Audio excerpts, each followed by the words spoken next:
창세기 22장은 아브라함의 시험장이라고도 부릅니다. 하나님께서 아브라함의 믿음을 시험하신 내용을 담고 있기 때문입니다. 또 이삭의 헌제장이라고 이삭 헌제장이라고도 부릅니다. 하나님께서 이삭을 바치라고 명령하셨기 때문에 아브라함이 아들 이삭을 하나님께 바쳐 드렸다라는 의미이기도 합니다. 아브라함의 일생에서 이 창세기 22장 내용은 사실은 가장 중요한 내용을 담고 있다고 해도 과언이 아닙니다. 그 22장이 이렇게 시작합니다. 1절 그 일 후에 이런 단어가 나오면 항상 그 일이 뭔지 규명하는 것이 중요하다고 했습니다. 그 일 후에 이 말은 지금 이 이후에 나오는 내용 전체가 그 일이라고 표현되어 있는 그것과 밀접한 관계가 있다는 얘기지 않습니까? 그럼 그 일이 뭔지 21장 33절을 보십시다. 21장 33절 아브라함은 브엘세바에 에셀나무를 심고 거기서 영원하신 여호와의 이름을 불렀다. 우리 지난 시간에 살펴봤죠. 아브라함이 자기가 거하고 있는 땅 왕인 블레셋 왕 아비멜렉과 평화의 협정을 맺지 않습니까? 그리고 나서 에셀 나무를 심고 영원하신 하나님께 예배를 드렸다는 거예요. 그러니까 하나님에 대한 아브라함의 믿음이, 지식이 계속 성장하다가 절정에 이르렀단 말이죠. 아브라함이 제일 먼저 만났던 하나님은 복을 주시는 하나님이라고 그랬죠. 자식 한 명 없는 아브라함에게 하나님께서 내가 너에게 씨를 주고 자식을 주고 너로 큰 민족을 이루게 하겠다. 대부분의 사람들은 자기가 원하는 복 받기를 원하는 마음으로 하나님을 찾습니다. 그래서 경제적으로 어려운 사람은 경제적으로 좀 여유가 있어지기 위해서, 건강이 좋지 못한 사람은 건강한 삶을 위해서 하나님을 찾을 수 있습니다. 그것은 좋은 믿음의 동기일 수가 있다고 그랬죠. 그러나 그것이 믿음의 마지막 꼬린 지점은 아닙니다.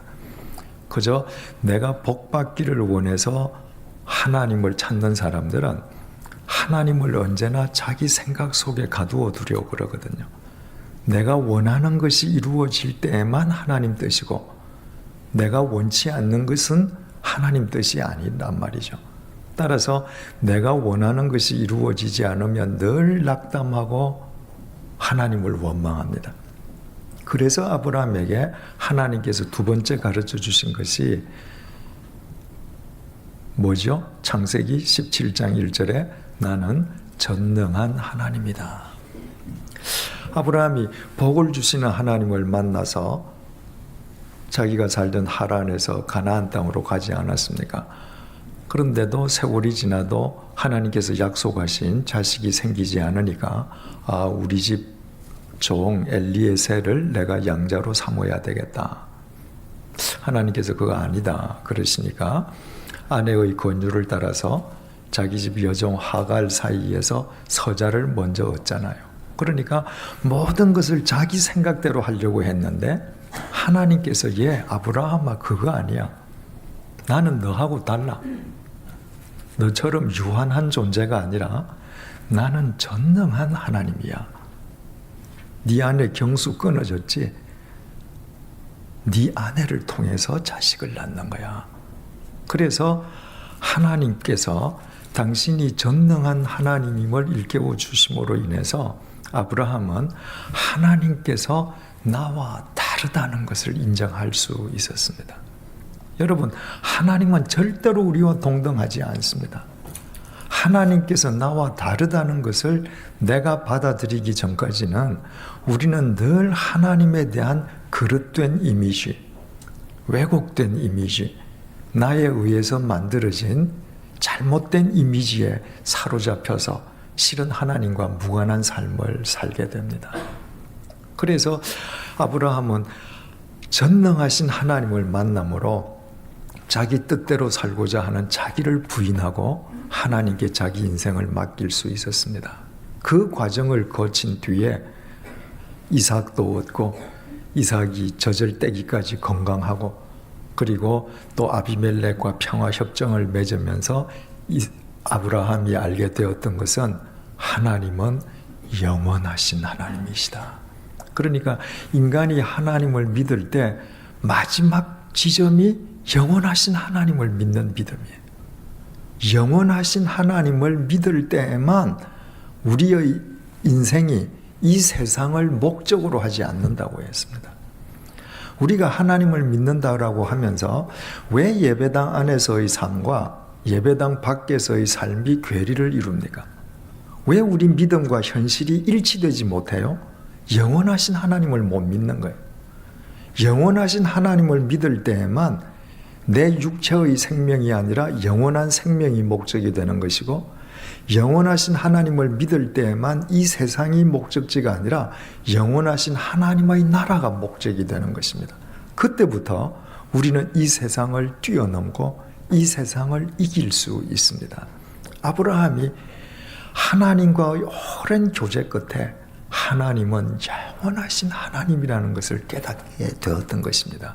그래서 창세기 21장 34절이 이렇게 증거하지요. 그가 블레셋 사람의 땅에서 여러 날을 지냈다. 여러 날을 지냈다. 그래서 한 10일, 20일, 100일, 200일 그게 아니라 수없이 많은 날들이라 그랬습니다. 여러. 히브리 말 라브라고 하는 것은 셀 수 없이 많다. 지금 창세기 21장 하반절 이야기는 이삭이 젖을 뗄 때의 이야기니까 유대인들은 서너 살 때 젖을 뗐다고 그러지 않았습니까? 그런데 창세기 22장은 아브라함이 이삭을 하나님께 바치는 이야기인데 나중에 가서 살펴보겠습니다만은 이삭이 번제에 쓸 나무를 자기 어깨에 지게에 지고 산으로 올라갔거든요. 그래서 창세기 22장은 최소한도 이삭이 15살 정도 되었을 때로 생각을 합니다. 모든 학자들이. 그렇다면 지금 여러 날이라고 하는 그 여러 날은 최소한 10년 이상이에요. 10년 이상을 아브라함이 블레셋 사람의 땅에서 거했는데 거기에 지냈더라 하는 이 히브리어 동사 구르는 정착민이 정착하는 것을 뜻하는 동사가 아니라 여행객이 경유지를 경유하는 것을 의미하는 단어라고 했습니다. 그러니까 아브라함은 영원하신 하나님을 알았습니다. 그 영원하신 하나님을 인생의 목적으로 삼고 나니까 이 땅에서 사는데 이 땅이 목적지가 아니에요. 내가 어디에서 살든 이 땅은 경유지에 불과하단 말이죠. 바로 아브라함이 그와 같은 믿음을 지닌 후에 이 말입니다. 그 후에 하나님께서 아브라함의 믿음을 테스트하시는 것이죠. 22장 1절 다시 보겠습니다.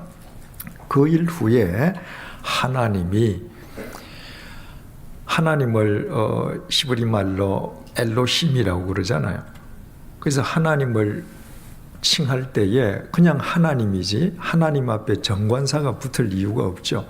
그런데 바로 이 22장 1절에 그 일 후에 하나님이 할 때 이 하나님 앞에는 하라고 정관사가 붙어 있습니다.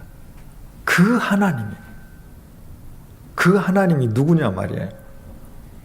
아브라함 75살 때 아브라함을 불러내시고 아브라함이 수없이 실수하고 실족했지만 끊임없이 그를 일으켜 세우시고 당신의 전능하심을 보여주시고 경수가 끊어지고 늙은 아브라함 부부로 하여금 이삭을 얻게 하시고 영원하신 하나님을 알게 해주신 그 하나님이 아브라함을 시험하셨다는 거예요. 그러니까 아브라함은 다른 하나님이 시험하면 그 시험을 노할 수 있죠. 바로 그 하나님이기 때문에 하나님의 모든 말씀에 순종할 수 있는 거예요. 여러분, 오늘날까지 살아오시면서 여러분들 하나님 은혜를 경험하시지 않았습니까? 그때 인생의 음침한 사망의 골짜기를 건너올 때 그 고비를 하나님께서 넘게 은총을 베풀어 주시지 않았습니까? 오늘 여러분과 함께 하시는 하나님은 바로 그 하나님이십니다. 어제와 다른 하나님이 아니에요. 내가 하나님을 믿는다라고 하면서도 내 뜻대로 되지 않을 때 여러분들 왜 절망합니까? 어제 나와 함께 하셨던 그 하나님이라는 사실을 망각하기 때문에, 지금까지 나와 함께 하셨던 그 하나님께서 오늘도 함께 하시고 내일도 함께 하신다면 내 계산이 어긋난들 무엇이 문제입니까? 과거에 책임져 주셨던 것처럼 내 삶을 모든 것을 합력해서 선으로 귀결시켜 주실 것이기 때문에 1절 그 일 후에 하나님이 아브라함을 시험하시려고 그를 부르시되, 시험하다라고 하는 이 동사가 히브리 말로 나사인데, 여러분들 새신자반에서 배우셨습니다마는 이 시험하다라고 하는 것은 주체에 따라서 의미가 달라집니다. 시험하는 주체가 사탄이 되면 이 시험이라고 하는 것은 tempt, 유혹하는 거예요. 사탄의 시험은 언제든지 사람을 실족하게 하고 파멸시키는 것입니다. 명사로는 temptation이 되겠죠. 그러나 이 시험의 주체가 하나님이 되시면 첫째로 문자 그대로 시험, 테스트 하시는 거예요. 여러분, 왜 학교 선생님이 학생을 테스트합니까? 장난치시려고? 골리시려고? 실족시키려고? 아니죠. 시험을 쳐야 실력이 납니다. 바꾸어 말하면 시험을 쳐야 답을 합니다. 학생들한테 시험 치지 않아 보십시오. 실력이 안 납니다. 왜? 답을 알 수가 없으니까. 하나님께서 당신의 백성을 테스트, 시험하시는 것은 하나님을 믿는 백성으로서 이런 상황에서는 어떻게 살아야 하고 이런 경우에는 어떻게 살아야 할지 우리에게 믿음의 답을 주시기 위해서 테스트하시는 거예요. 두 번째로 그 나사라고 하는 그 동사의 주체가 하나님이 되실 때에는 훈련, 디스플린이 됩니다. 하나님께서 우리를 시험하시는 까닭은 훈련하시기 위함이에요. 훈련의 목적은 뭡니까? 강하게 하는 것입니다. 하나님은 우리가 부자로 사느냐, 가난하게 사느냐, 건강한 육체로 사느냐, 병약하게 사느냐, 하나님께는 그것이 중요하지 않습니다. 내가 가난하든 부하든 병약하든 육체적으로 강하든 어떤 상황에서든 하나님께서는 우리가 강한 믿음의 사람으로 살기를 원하십니다. 그 사람만 하나님의 도구가 될 수 있거든요. 그래서 하나님께서는 우리를 시험하셔요. 훈련하셔요. 그러므로 사탄이 우리를 시험하는 목적은 우리를 파멸시키는 데 있지만 하나님께서 우리를 시험하시는 목적은 믿음의 해답을 주시고 우리를 강하게 하시기 위함이기 때문에 하나님의 시험에는 반드시 피할 길이 있는 것이죠. 그래서 사도 바울이 고린도전서 10장 13절을 통해서 이렇게 말하지 않았습니까? 사람이 감당한 시험 밖에는 너희가 당한 것이 없나니 오직 하나님은 미쁘사 너희가 감당하지 못할 시험 당함을 허락하지 아니하시고 시험 당할 즈음에 또한 피할 길을 내사 너희로 능히 감당하게 하시느니라. 이거 의미를 모르고 보면 하나님이 꼭 장난치시는 것 같죠. 차라리 시험하시지 말지, 시험하는데 너희들 감당할 만큼만 시험 주고 또 시험 당할 때 능히 피할 길을 주신다. 무슨 말이에요?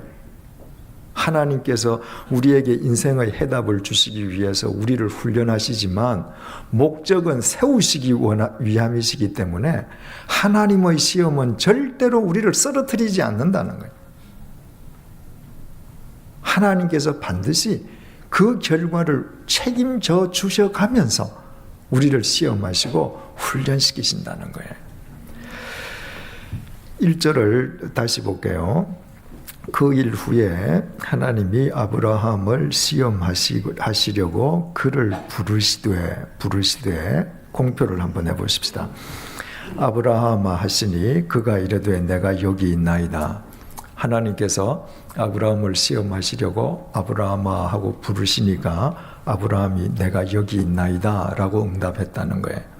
그런데 여러분, 우리가 저기 김 집사님이 계시는데 제가 김 집사님을 부른다 하면 어떻게 하는 거예요? 일단 소리치는 거예요. 집사님 소리치는 겁니다. 그러니까 하나님께서 아브라함을 부르시되 이렇게 하면 하나님이 야 아브라함아 이러신 것처럼 들려요. 그런데 히브리 말로 부른다라는 동사는 카라입니다. 지금 원전에 이 부르신다고 우리말로 번역되어 있는 이 동사는 카라라고 기록이 되어 있지 않습니다. 아마르라고 기록되어 있습니다. 아마르라고 하는 것은 그냥 말씀하시는 거예요. 하나님은 큰 소리로 아브라함을 부르시지 않았습니다. 그냥 일상 대화를 나누시듯이 아브라함아 말씀하셨을 뿐인데 아브라함이 즉각 하나님 제가 여기 있습니다 응답했다는 거예요. 그러니까 아브라함은 하나님의 말씀에 민감하게 깨어있는 사람이었습니다. 그러니까 하나님께서는 아브라함을 큰 소리로 부르실 이유가 없었던 것이죠. 우리는 어떻습니까? 하나님께서 주일 예배를 통해서 수요 성경 공부를 통해서 구역 공부를 통해서 또는 내 주위에서 일어나는 크고 작은 사건들을 통해서 하나님께서 큰 소리로 나를 향해 외치심에도 불구하고 그 음성을 듣지 못하는 영적 둔감성 속에 빠져 있는 것은 아닌지 한번 되살펴볼 필요가 있겠죠.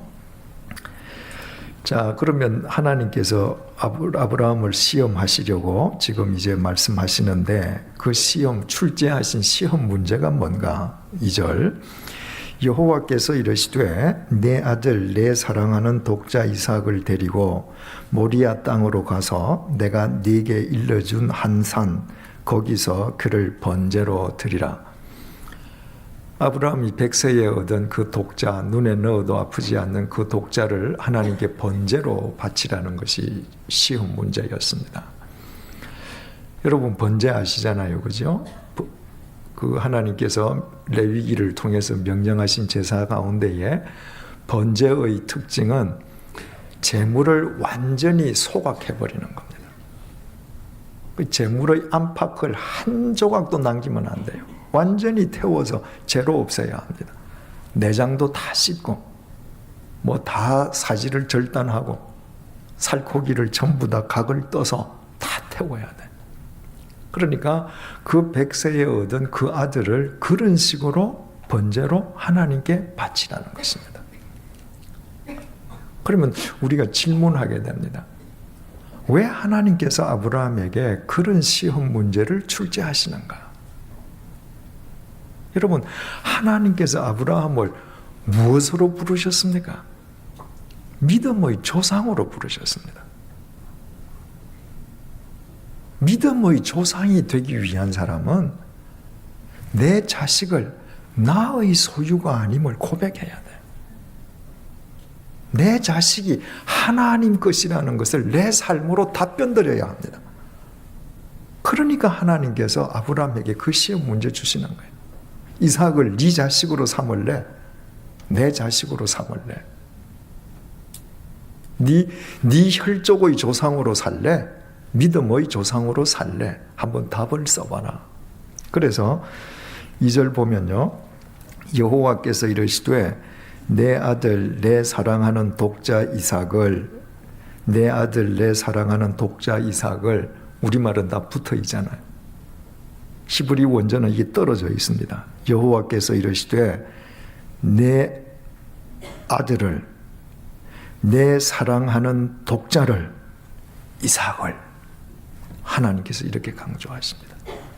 네 아들을 어떤 아들인가? 네가 눈에 넣어도 아프지 않을 만큼 사랑하는 네 외아들을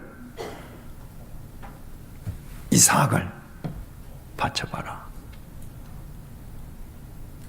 여러분, 내가 만약에 기업인으로서 하나님 내가 크리스찬 기업인으로 살기 원합니다. 내 기업이 하나님의 기업이 되기를 원합니다. 라고 고백을 한다면 그 사람에게는 하나님께서 무슨 시험 문제를 출제해 주시겠습니까? 네 기업 자체가 네 것이 아니라 네 소유가 아니라 나의 소유임을 네 삶으로 고백해봐라. 시험 문제가 주어지겠죠. 내가 내 가정이 믿음의 가정이 되기를 원한다면 너에게 딸려있는 모든 가족 권속이 네 소유가 아니라 하나님의 소유임을 네 삶으로 한번 보여봐라. 시험 문제 주시겠죠. 그죠? 그러니 믿음의 조상으로 부름받은 아브라함에게 이 시험 문제가 주어지는 것은 당연한 일인 것이죠. 2절을 다시 보시겠습니다. 여호와께서 이르시되 내 아들 내 사랑하는 독자 이삭을 데리고 모리아 땅으로 가서 내가 네게 일러준 한 산 거기서 그를 번제로 드리라. 하나님의 시험을 치르는데 아무 데서나 치르면 안 돼요. 하나님께서 지정하신 땅, 내가 지정해주는 바로 그 산, 거기에서 너는 응시해야 돼요. 시험 쳐야 돼요. 여러분, A 회사에 시험 치는 응시한 저 지원자가 시험날 B 회사에 가서 앉아서 시험 치면 그게 되겠습니까? A 회사에 응시한 사람은 A 회사에서 시험을 쳐야 합니다. 그러니까 모든 그리스도인들에 대한 하나님의 훈련은, 하나님의 테스트는 하나님께서 지정하신 곳에서 이루어져야 됩니다. 이를테면 내가 내 기업이 하나님의 기업이 되기를 원한다면 그 시험은 나의 기업 그 현장에서 보는 겁니다. 부도가 나도 도망가면 안 돼요. 내 가정이 하나님의 가정이 되기를 원하면 하나님의 시험은 내 가정에서 이루어지는 겁니다. 가정에 어떤 어려움이 있더라도 가정을 등지고 도망가면 안 돼요. 왜? 내가 기도 기업인이 되기 원한다면 해답은 내 기업 속에서 얻어지는 것이고 내 가정 속에서 믿음의 가정을 일굴 수 있는 해답을 얻을 수 있는 것이고 하나님의 역사도 능력도 책임지심도 바로 그곳에서 일어나기 때문입니다. 그래서 하나님께서 내가 지시하는 곳 그 산에서 네 아들을 바쳐라. 역대하 3장 1절을 보면 이렇게 증언하고 있습니다. 솔로몬이 예루살렘 모리아 산에 여호와의 전 건축하기를 시작하니, 솔로몬이 예루살렘 성전을 지었는데 모리아 산이라는 거예요. 그래서 아브라함이 이삭을 하나님께 바치는 하나님의 시험을 치렀던 바로 그곳 위에 예루살렘 성전이 세워졌다고 보는 것이죠. 그렇다면 여러분, 우리는 중요한 사실을 알게 됩니다. 예루살렘 성전을 세우고 이스라엘 백성들은 그 성전에서 하나님께 제사, 예배를 드리지 않았습니까? 그 땅은 아브라함이 하나님 앞에 이삭은 나의 것이 아니라 당신의 것입니다. 내가 100살에 낳은 내 아들을 나의 것이 아니고 당신의 것입니다라고 바치는 것은 아브라함이 자기를 바치는 거잖아요. 이삭만 바치는 게 아니죠. 나의 모든 것을 다 바치는 겁니다. 그 자리에 하나님께 제사 드리는 성전이 섰다는 거예요. 그러면 우리가 하나님께 드리는 제사, 하나님께 드리는 예배, 참 의미가 뭔지 알게 됩니다. 예배는 하나님 앞에 나의 모든 것이 하나님의 것임을 고백하는 시간입니다. 하나님을 내 인생의 주인으로 모시고 다시 확인하는 시간입니다. 그래서 나의 삶을 통해서 하나님의 역사가 이루어지고 계속되게 되는 것이죠. 2절을 다시 보시겠습니다. 여호와께서 이르시되 내 아들 내 사랑하는 독자 이삭을 데리고 공표함해 오십시다. 이삭을 데리고 모리아 땅으로 가라. 히브리 원전에는 보면 데리고 가라는 동사가 제일 앞에 있습니다. 데리고 가라. 누구를? 네 아들을. 이렇게 이어지거든요. 그런데 우리말 성경에는 번역이 빠져 있는데 히브리어 원전에는 데리고 가라는 바로 그 뒤에 원컨대라는 의미의 히브리말 나가 붙어 있습니다. 지금 우리말 보면 데리고 가서 내가 네게 일러준 한 산 거기서 그를 번제로 드려라 명령형이잖아요. 그런데 히브리 말에는 원컨대라는 의미의 나가 붙으면 명령형, 단순 명령형이 아니라 그 명령에 대한 선택권을 상대방에게 주는 권고형으로 바뀌어집니다. 명령형은 무조건 해야 된단 말이에요. 그런데 권고형은 너 한번 해보지 않을래? 권고, 그리고 결정은 네가 해. 이 말입니다. 그러니까 이 히브리 원전 말을 그대로 우리말로 옮긴다면 이런 말이 됩니다. 아브라함아, 너 내가 지시하는 땅, 내가 지정하는 그 산으로 가서 너 아들 있잖아. 네 사랑하는 외아들 말이야. 이삭이라고 이름 지은 그 아들 말이야. 그 아들을 나한테 한번 번제로 바쳐볼래?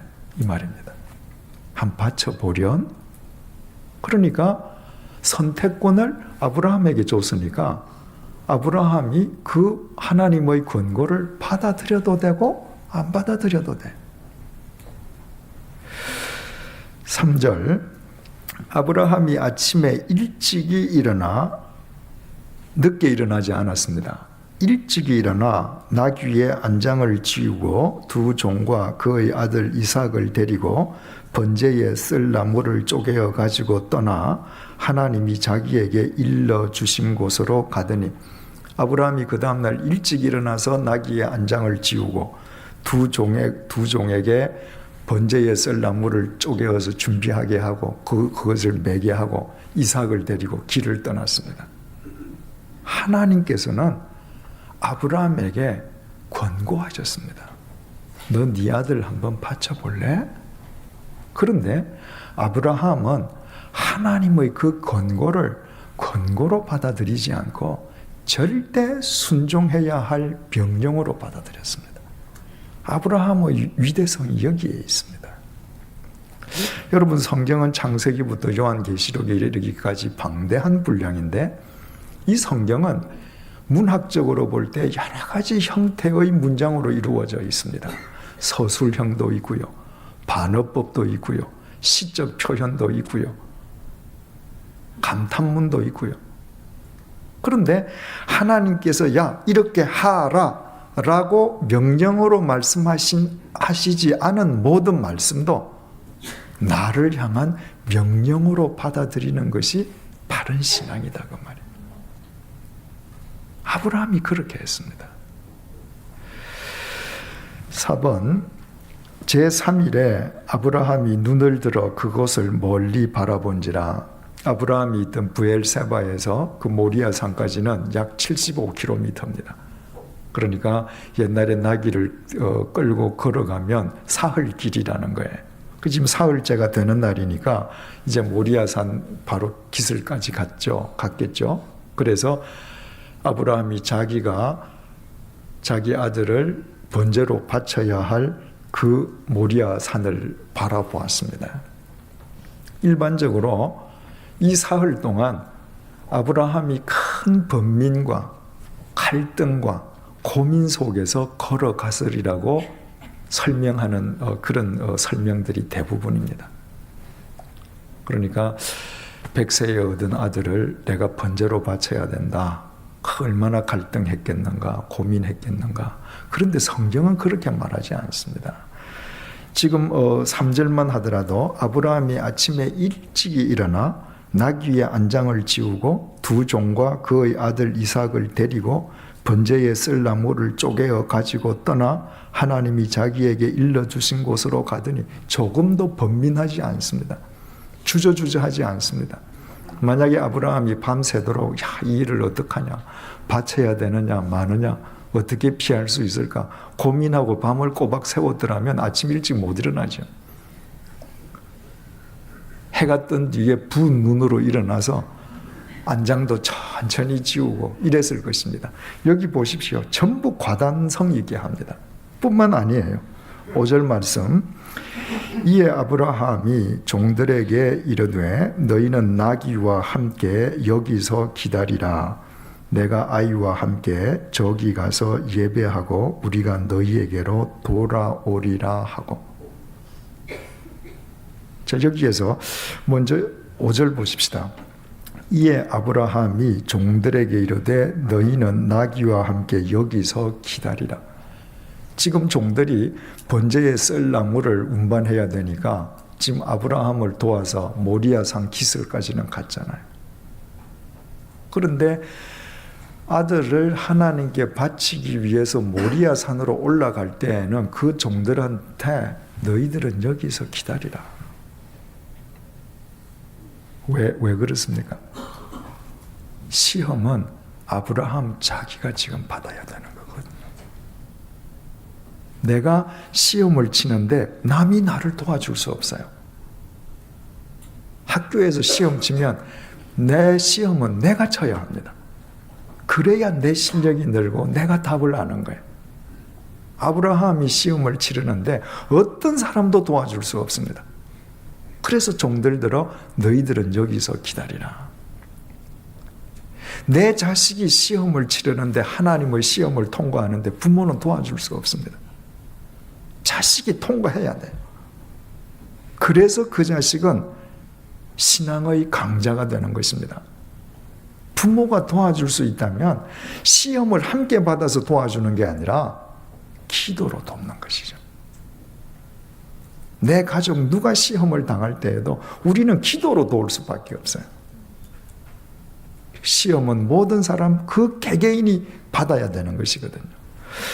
5절을 다시 봅니다. 이에 아브라함이 종들에게 이르되 너희는 나귀와 함께 여기서 기다리라.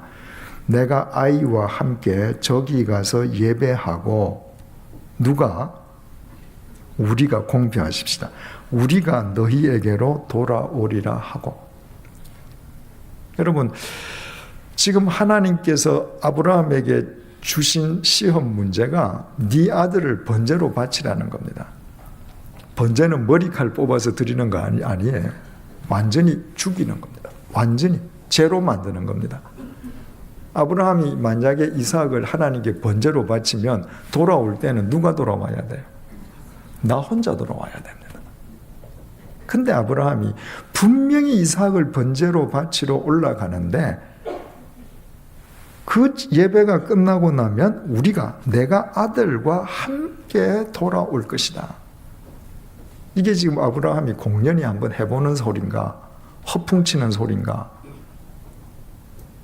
그렇지 않았습니다. 히브리서 11장 17절에서 19절 말씀을 제가 읽어드릴게요.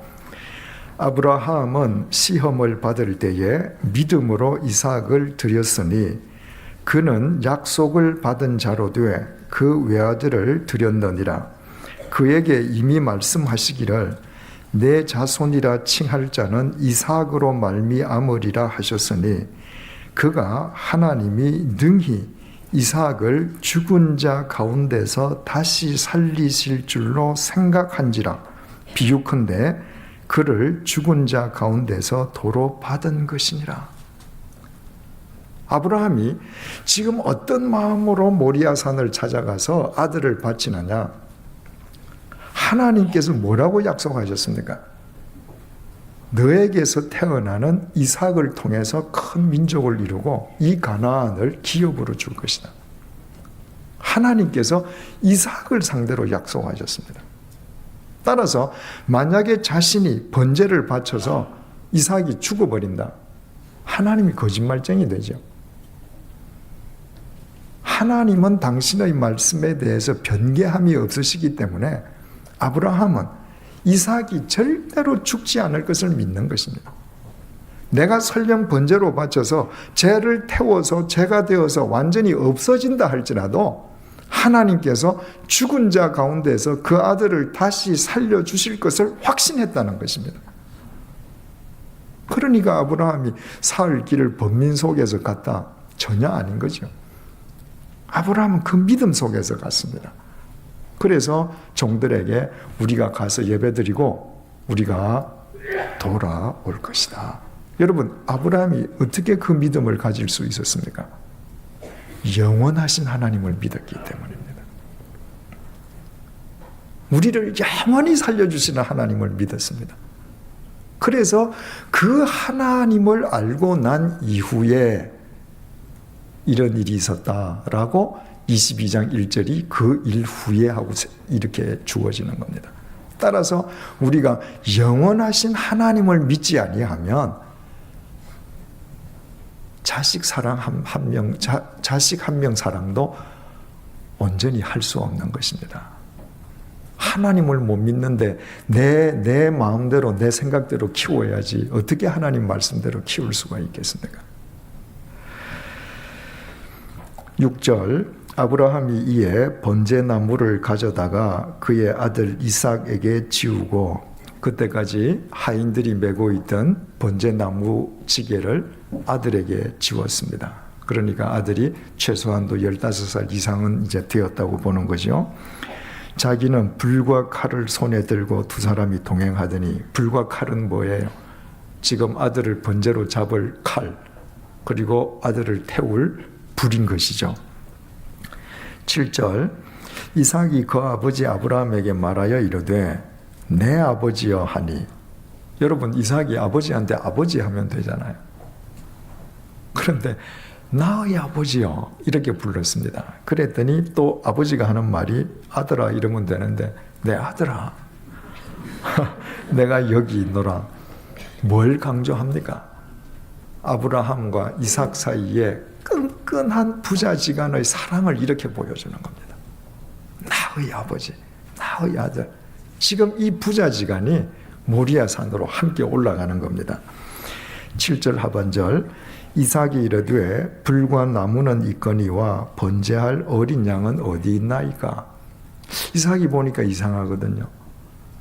제사를 드리러 올라가는데 불과 나무 칼은 다 준비가 되어 있는데 제물이 없단 말입니다.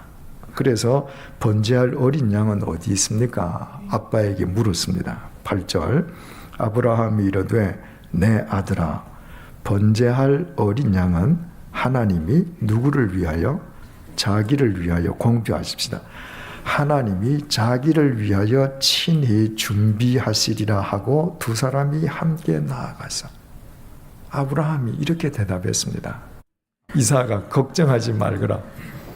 그 제물은 하나님께서 친히 준비하시는데 하나님 당신을 위해서다. 하나님께서는 분명히 이삭을 통해서 당신의 역사를 이루신다고 말씀하셨기 때문에 이삭은 죽어도 살려주실 거란 말이에요. 그러면 이삭 대신에 번제할 제물은 하나님께서 당신을 위해서, 당신의 언약을 위해서, 신실함을 위해서 반드시 준비하실 것이라고 아브라함은 확신하는 것입니다. 여러분, 우리가 하나님의 언약을 믿을 때 하나님께서는 우리를 위해서 그 언약을 지키시는 것이 아니라 하나님 당신을 위해서 언약을 지키십니다. 하나님 당신의 신실하심을 위해서. 우리가 하나님의 말씀을 믿을 때 하나님께서 책임져 주시는 이유가 여기에 있는 거예요. 당신을 위해서 책임져 주시는 것입니다. 9절 하나님이 그에게 일러주신 곳에 이른지라 이에 아브라함이 그곳에 제단을 쌓고, 이제 거기에 주위에 이렇게 나뒹구는 돌멩이를 모아서 제단을 만들었겠죠. 그 위에 나무를 버려 놓았습니다. 그리고 그의 아들 이삭을 결박하여 제단 나무 위에 놓고. 자, 여기에서 이상한 걸 우리 느끼게 됩니다. 이때 이삭이 몇 살 정도가 됐다고요? 최소한도 15살. 그러면 아브라함은 몇 살입니까? 115살. 노인입니다. 노인이 어떻게 15살짜리 애를 묶어요? 아버지, 제물이 어디에 있습니까? 하나님께서 친히 준비하신다. 당신을 위해서. 믿고 갔는데 아버지가 야 너다. 이러고 결박하려면 그 아들 도망가죠. 그러니까 아브라함이 결박한 것처럼 여겨지지만 이삭이 결박을 당해준 거잖아요. 그렇다면 아버지의 믿음이 아들에게 계속 전이되는 과정을 우리는 알 수 있습니다. 여러분, 아브라함이 이삭의 눈을 들여다보면서 얘기합니다. 이삭아, 하나님께서 너를 번제로 바치라고 하신다. 그러나 이삭아, 아빠는 믿는다. 하나님께서 너에게 가나안 땅을 주신다고 했다. 하나님은 절대 너 죽이지 않으실 거야. 만약에 아빠가 칼을 너를 찔러서 죽어도 하나님이 너 살리신다. 아빠 말 믿지? 그리고 결박합니다. 여러분, 우리가 성경에 있는 여러 장면들을 머릿속에 그려볼 때 참으로 감동적인 장면들이 많지만 가장 감동적인 장면 중에 하나가 이 장면입니다. 나이 어린 15살 이삭이 눈에 보이지 않는 하나님을 어떻게 믿겠습니까? 115살 된 이 아브라함은 75살에 하나님의 부르심을 받은 이후 40년 동안 산전수전을 겪으면서 영원하신 하나님까지 믿는 믿음이 생겼습니다. 이삭은 보이지 않는 하나님을 모릅니다. 그 이삭은 눈에 보이는 아버지를 믿기 때문에 하나님을 믿는 거예요. 그래서 이삭 아버지가 아들에게 이야기하고 아들이 아버지 알겠습니다. 나도 믿습니다. 그래서 아버지가 결박해서 제단 위에 올립니다. 여러분, 우리가 부모로서 자식과 이런 관계여야 되지 않겠어요? 우리 자식들이 교회 학교 와서 선생님들이 재미있게 해주는 프로그램 외에 그 아이들이 하나님을 어떻게 알겠습니까?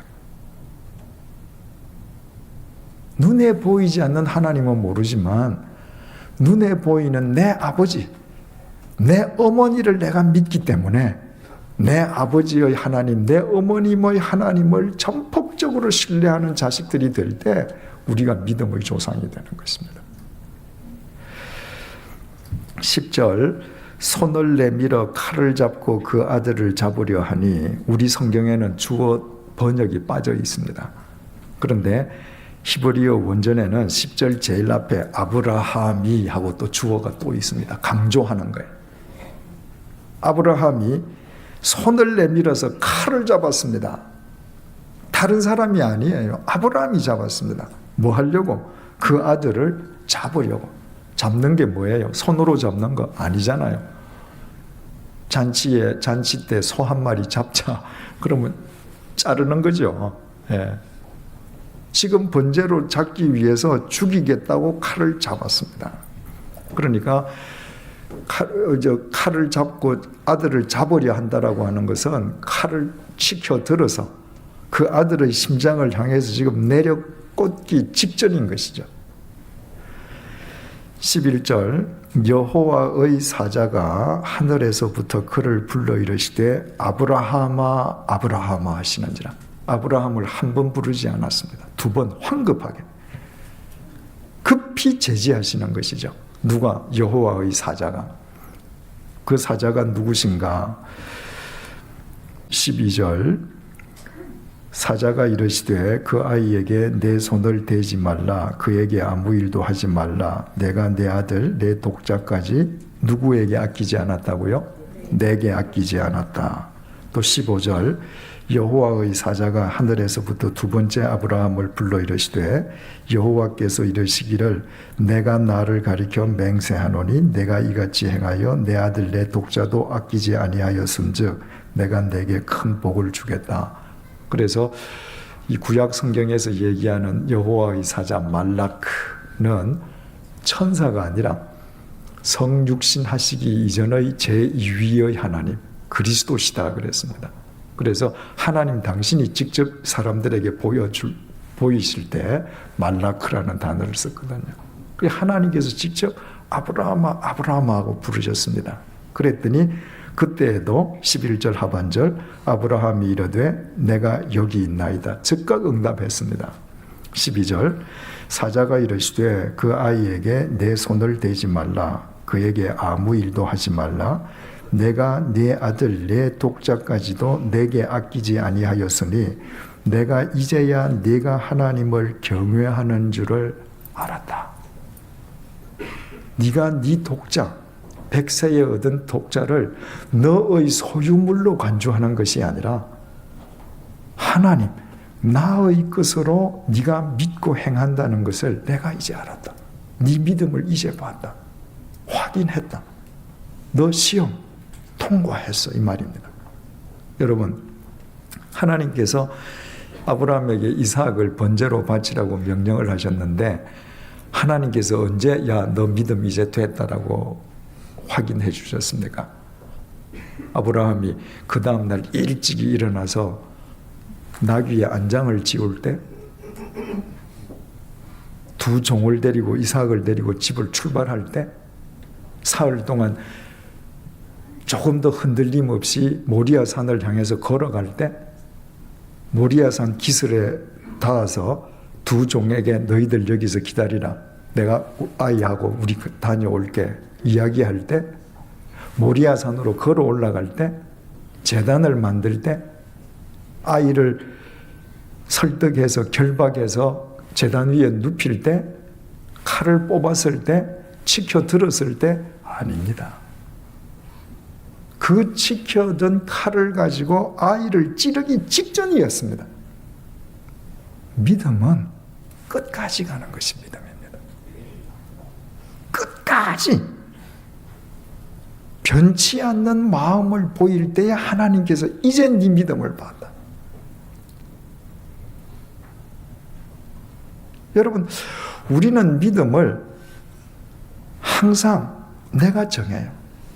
여기까지는 하나님 말씀대로 하지 뭐. 그건 넘으면 안 돼요. 나는 나이가 들었으니까 나는 하나님 말씀대로 살지 뭐. 그런데 내 아이는 아니야. 세속적인 관점에서 출세해야 돼. 여러분, 믿음은 그런 것이 아닙니다. 끝까지 가는 거예요. 오래전에 말씀드렸습니다마는 히브리 말로 하나님을 믿는다, 신뢰한다는 말이 바타흐 그러는데 그 바타흐라고 하는 동사는 기댄다는 말입니다. 내가 하나님을 신뢰하는 건 하나님께 기대는 거예요. 내가 만약에 저 벽에 내 몸을 가서 기댄다면 내가 기댈 때 저 벽이 나를 버텨준다고 믿기 때문에 가서 기대지, 저게 흔들흔들하는 합판이면 합판인 줄 알면서 난 절대 안 기대죠. 내가 기댔습니다. 하나님께 기댔는데 나를 버텨주실 줄 알았는데 안 버텨주셔요. 내가 넘어가네? 그래도 기대는 겁니다. 언제까지? 땅바닥에 넘어질 때까지 기대는 겁니다. 그게 믿음이에요. 지금 아브라함이 그 상태인 겁니다.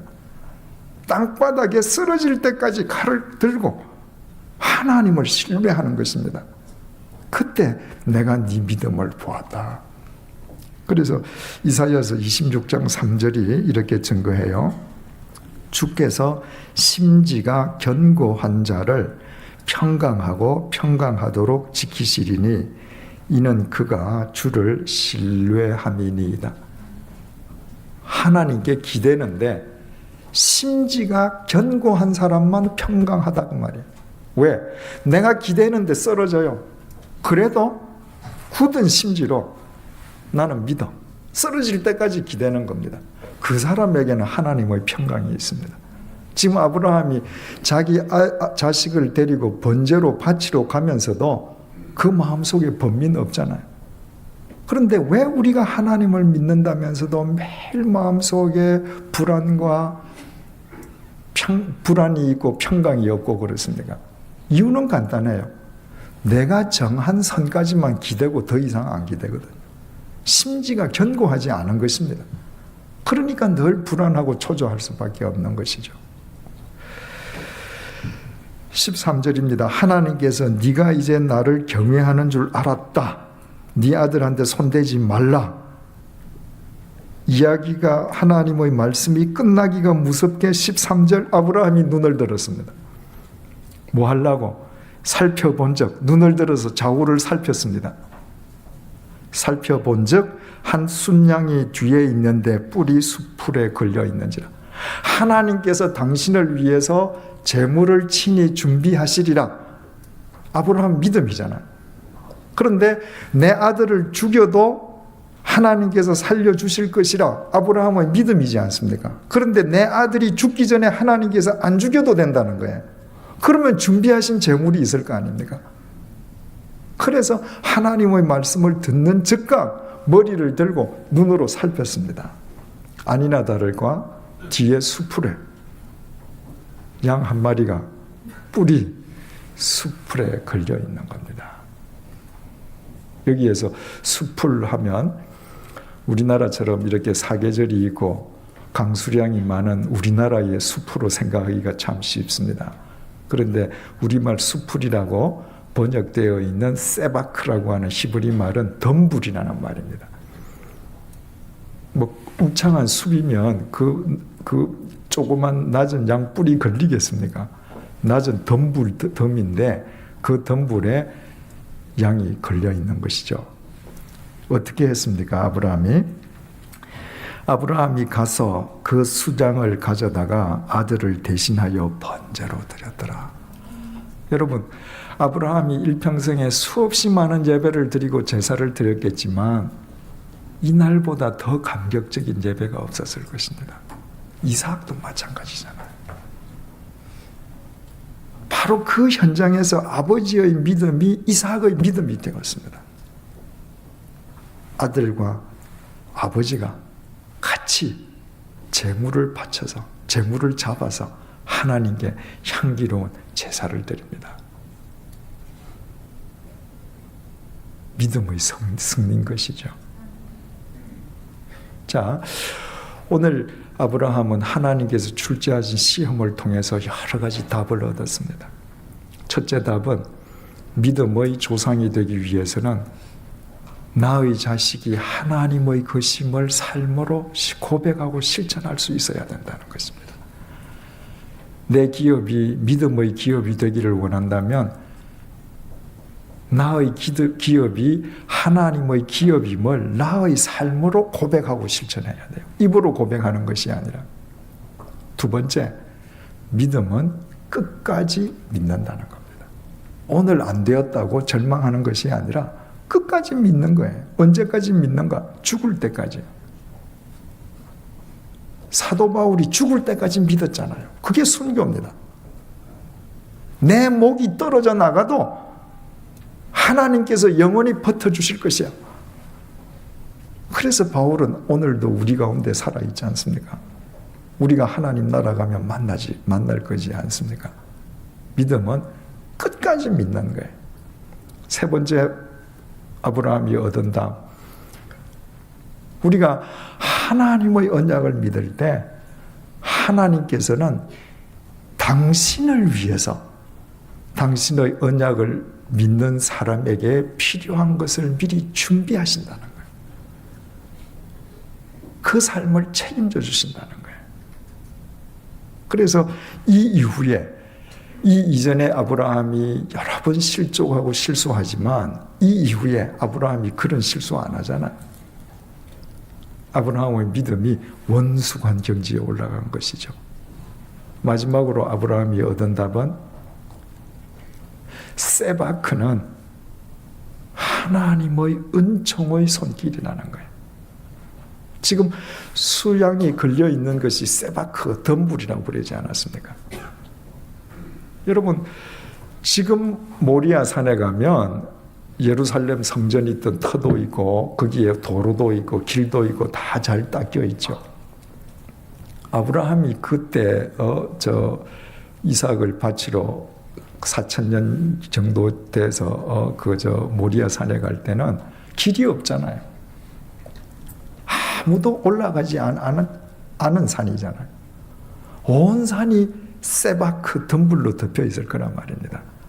길이 없으니까 그 덤불 사이를 헤치고 올라가려고 하면 얼마나 귀찮을까요? 그 덤불 때문에 걸음이 더뎌졌겠죠. 그 덤불 때문에 산을 올라가는데 더 힘들었겠죠. 그 덤불이 산행의 제일 큰 장애물이 되었겠죠.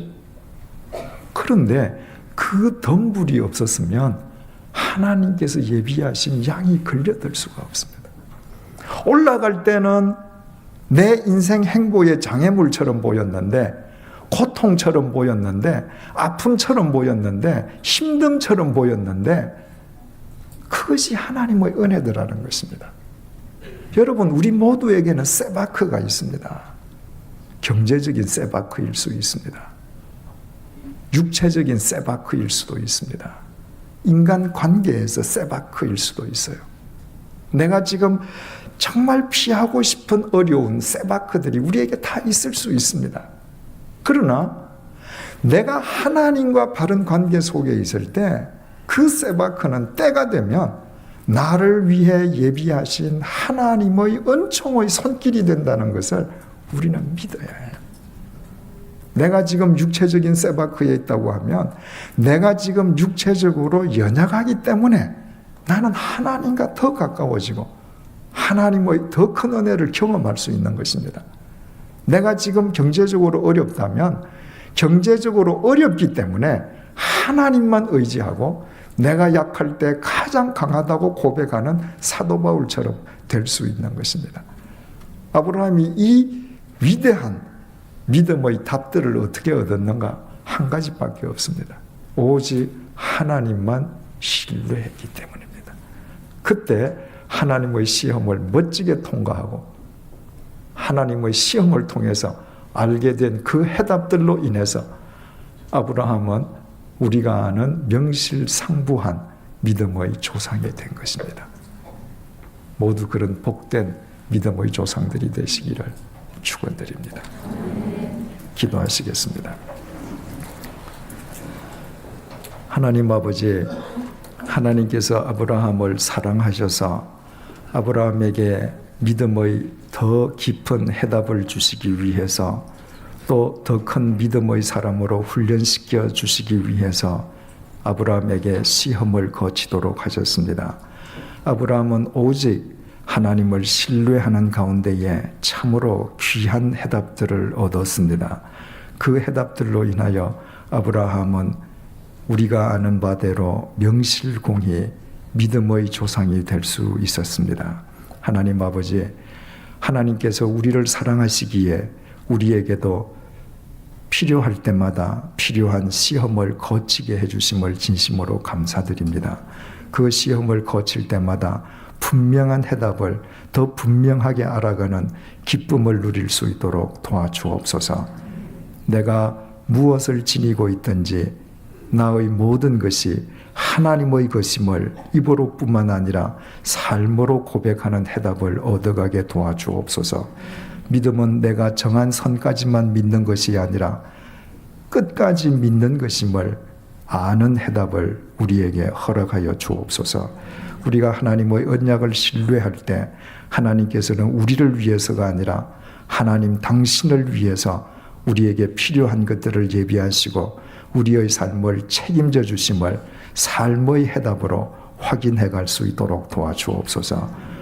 혹 당신의 백성들 가운데에 원치 않는 세바크 속에서 아파하고 괴로워하는 주의 종들이 있습니까? 주님, 하나님과 바른 관계 속에 있을 때 그 세바크야말로 단순한 덤불이 아니라 하나님께서 주시려는 은혜가 걸리는 하나님 은혜의 손길이라는 해답을 확실하게 얻을 수 있도록 도와주옵소서. 그리하여 우리 모두 시간이 지나갈수록 믿음이 더 성숙해지고 더 원숙해짐으로 인하여 우리로 인해 우리 자녀들의 삶이 새로워지게 도와주시고 우리로 인해 우리 주위가 새로워지게 도와주시고 우리로 인해 이 사회가 맑게 정화되게 역사해 주옵소서. 예수님 이름으로 기도드립니다. 아멘.